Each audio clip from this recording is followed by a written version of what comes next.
มากนะอันกล้องวงจรไปบ่ดักติดกล้องวงจรไปบ่ดักฟังบ่หรือว่าติดเครื่องดักฟังไว้บ่จังฮู้จักบ่อยู่น้ำกันมันกับพิษกันเป็นปกติเลยเนาะไม่ยังแม่ยังมากนะนั่นเขาวิริตเป็นเขาสารแบบคนเฮากับหักกันแทนกันมีกันแค่นี้อย่าบอกอยู่แล้วจนกูก็อยู่แค่บ่กี่เดือนอีกบ่ทอดอะไรนี่เปิดเทอมแต่กูก็พาลูกกูกลับไทยแล้วกูพาลูกไปเรียนหนังสือแล้วแล้วก็ต้องเบ้าว่าลูกไปได้รับได้เรียนนะซุปไม่ต้องเดือดร้อนซุปไม่ได้มาส่งไม่ได้มาเสียไม่ได้มาส่งยืนนะกูเสียเฮียนลงมาเฮียนกับเรื่องของกูซุปไม่มีสิทธิ์กูบอกลูกว่าพอเฮียนได้กูจะให้เฮียนพอเฮียนมาได้ก็เสียค่าเทอมมาได้ที่บอกไปให้แล้วก็ไม่ต้องมาแนะนำแต่ว่าไปอยู่โรงเรียนนั้นโรงเรียนนี้โรงเรียนนี้โรงเรียนไม่ต้องมาแนะนำอันใดบ่มีพ่อแม่คนใดดอกที่บ่เห็นบ่อยากเห็นอนาคตลูกค่ะอยากเห็นเบิดแต่ถ้ากำลังมันบ่ไหวมันก็ต้องยอม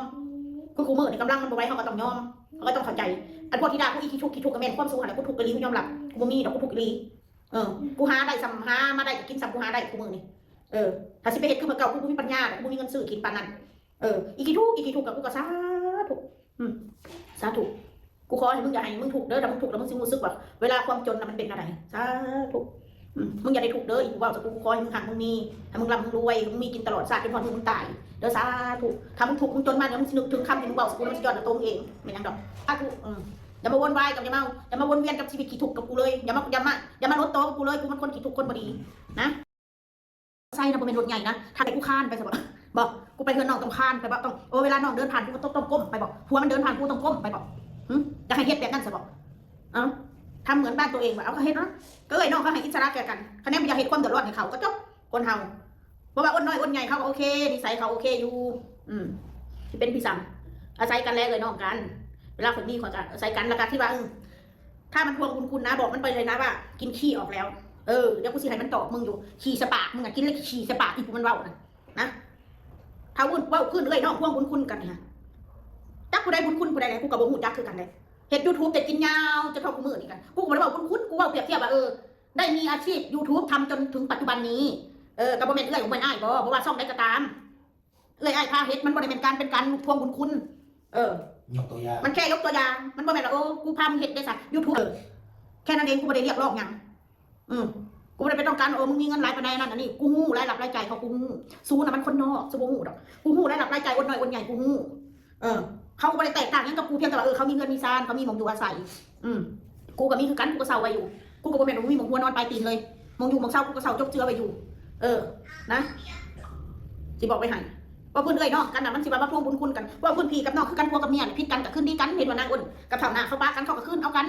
นเวลามันหายมันก็เลิกกันพิษกันเอ้ยน้องคือกันเวลาหายเวลาเศร้าหายมันก็ขึ้นดีกันมันเป็นเรื่องปกติลิ้นกับฟันมันเป็นไปไม่ได้อยู่น้ำกันระบบพิษกันบ่เทียงกันมันเป็นไปไม่ได้ความคิดคนเฮาน่ะถึงสิพอเดียวแม่เดียวแต่จิตใจนิสัยมันก็ต่างกันคนหนึ่งไปโน่นหนึ่งคนหนึ่งไปโน่นหนึ่งข่อยก็เป็นคนเสียงดังเป็นคนเบาหมวนคนเบาอยากคายเสียงกระด้างแบบนี้มาแต่ใดว่าซะแต่กับจิตใจกูไม่ได้ไปโหดเหี้ยมเขาเสียไปหาขาคนหรือว่าจะไปทำลายคนจะไปจ้องล่างจ้องผ่านคนปานนั้นก็บ่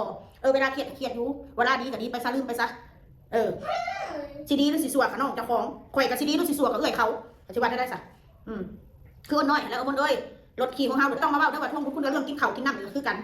นมันก็สิเป็นหยังข่อยกินของเจ้ากินของข่อยมันกูซื้อขนมได้ซะกูซื้อขนมให้ลูกกูได้ซะลูกร้านจะกินน้ำพึกๆก็ได้ซะจะกินน้ำกันส่วนได้ซะถ้าเถื่อกูขายของมากูได้เงินเล็กๆหน่อยเอาโต้เอาแม่ทงหนึ่งบอลเอาแม่ทงหนึ่งกูก็ซื้อให้ลูกให้ร้านกูยังไม่ได้คิดมากเลยนะคนเฮาน่ะมียังกับกูหนึ่งมีปัญหาทางครอบครัวไอ้คนคอมเมนต์มันไม่ได้มาเล่นมาก่อนไอ้พี่น้องไปได้เล่นมาก่อนปรึกษาหารือกันนะไอ้คนที่มันมาเบายุกแย่กันมันไม่ได้มาเล่นหากันก่อนได้เอ้ยกับน้องพี่เล่นหากันก่อนนั่นคนนอกก็คือคนนอกคนอื่นก็คือคนอื่นถ้าคนที่เพิ่นหักเพิ่นก็ซอยเรือว่าเพิ่นเฮ็ดคลิปนี่ก็คือกันหาวิธีตกซับหาขอทานออนไลน์ตั้มหูขอทานออนไลน์ดิแสดงว่าไอ้พวกขอทานกันพวกตั้มหูขามถนนขามทานเขาขอทานแล้วมันถวายสั่นนะบอกโอ้ยเขาเห็นว่าขอทานอะไรมั้ง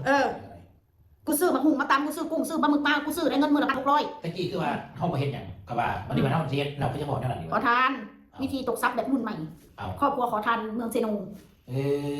พวกนี้เป็นสันเนาะFC ผู้ใดเพิ่นจะอุดหนุนไปผู้ใดบ่อุดหนุนเท่ากับบ่ได้ว่ากันแค่เพิ่นให้กำลังใจเฮาก็ดีใจแล้วนี่สินั่นกันเนาะสนับสนุนกันบังคับไก่บอกแบบนั้นเนาะกันที่ว่ากันเห็นข่อยว่ากัดกันแล้วก็คืนดีกันสู้เห็นติใส่หลักฐานการอย่ามาบอกมั่วๆไม่นะกูต้องการหลักฐานสู้จะมาบอกมั่วๆกัดกันแล้วก็คืนดีกันไปหามาหลักฐานสู้อยู่ใส่หรือว่ามึงมาติดกล้องวงจรแบบดักติดกล้องวงจรแบบดักฟังหรือว่าติดเครื่องดักฟังไก่มาเลี้ยงตักแล้วบาทนี่ นี่จังเป็นคักสะอาดหูสะอาดตาเริ่มมันเสื่อนใหม่พลอยแข็งมาเอาสิลงไปเบิ่งน้ำนางหนาอยู่สวนปลาสดอยู่มันยังเห็ดอยู่ปะมันขาย1,000 15,000กีบมันเห็ดอันนั้นการเผาเนี่ยคักเลยเด้นี่เอาพลอยแข็งมากวดนี่ก็เป็นมันก็นาอยู่เป็นผมเป็นเงาคักตุ่มข่อยก็ซื้อมาเสียซื้อพี่น้องเอ้ยทำให้มาไก่มาเลี้ยงบ่หม่อมแมวมีแมวโพงอยู่นี่นะเลี้ยงไก่บ่ได้ดอกเมืองตัวบางไงทำการเนี่ยขาบขึ้นผู้เต้นขึ้นกระแพงผู้ท่านจะเห็นได้มาหำเมืองหนังก็ได้ห้องเยอะเยอะไม่เลนมาเผื่อป้าเจ้าปุ่นขึ้นไปใส่โป๊ะมันกระทินกระเต้นดงเขาโกไผ่ในหัวนั่นแหละบุ้นได้ทันดึกไม่พอนใส่คนป้าก็ได้แลนไปเอาทั้งนั้นเก็บมาได้มากินไก่จะว่าอะไรซะแมวโพงตัวบางไงมีแมวโพงอยู่นี่นะ แมวไปดองเรียกแมวใส่วะ จ้าแมวไผ่ เรียกคุก มันไม่มีแมวไผ่นะแมวป่าแมวมาตัวที่แมวตัวที่มาเดี๋ยวนี้เดี๋ยวลงหัน แจ้งอยู่เหมาะอยู่กันครับ ไก่ตีสำเนาะ เอาเรามาเรียก โอ้ยโกรธยังวะจังหวะหันเอาคอยนะปวดบ่นี่ปัดมันเป็นๆนี่อันนั้นก็โอ้ยเนาะมักจกประเทศเป็นคลองน้ำที่ว่าสิเฮ็ดเจียวมะกอกมาปิ้งแบบนี้แหละนี่เอามะกอกมาปิ้งนั่นนี่แหละในมันเฮ็ดเจียวมะกอกนะปิ้งมันแบบสี่แหละมันสุกตัวนี้ปิ้งแล้วก็ไปตำใส่ต้นหอมหน่อยหนึ่งขาดก็ออกไปเป็นบาดสบายเสวยบาดนี่ขาดก็ดีใส่ทำขุดคลองนี้ขุดคลอง